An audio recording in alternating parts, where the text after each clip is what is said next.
الكره المغربيه عملت مشروع وصلها لرابع العالم، ثالث الاولمبياد، بطل العالم تحت 20 سنه، دور الثمانيه بيخرج من البرازيل اللي وصلت للنهائي في اخر ثانيه في الوقت الضايع، كان رايح لتعادل وكان ممكن يصعد.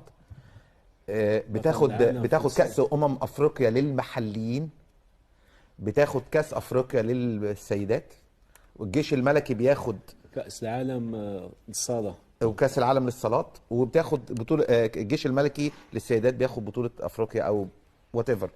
فهنا الكره المغربيه بتسطر تاريخ جديد وبتبني عليه الفتره اللي جايه، طفره مش طبيعيه. صح. انا بقول لك ان انا بقول لك اهو مش احنا بنقول الكره كل حاجه. بكره مفيش مفاجاه، بكره المغرب هتكسب جزر القمر وهتكسب بنتيجه مش واحد. ما قلت شيء جديد، انا بقول كده. لا انا بقول وجزر القمر ممكن تسكت. جزر القمر خلاص رايك ما نبغى. تمام.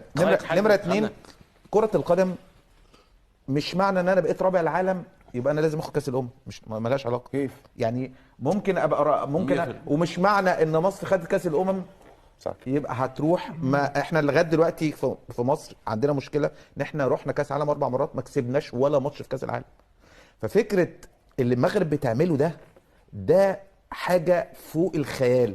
انت لما تيجي تتخيل ان فرقه تحت 20 سنه، يعني ده المكون الشباب اللي طالع. احنا كنا بنتكلم على سباير وبنتكلم على ازاي تبني فرقه وازاي تطلع لعيبه. النهارده انت عندك كنز، انت عندك المنتخب الاول قوي جدا، قوي جدا المنتخب الاول. عندك المنتخب الثاني النهارده طارق سكتيو كان ممكن يقول لك ايه، ورغم ان احنا جايين بالمنتخب الثاني وفي منتخبات جايه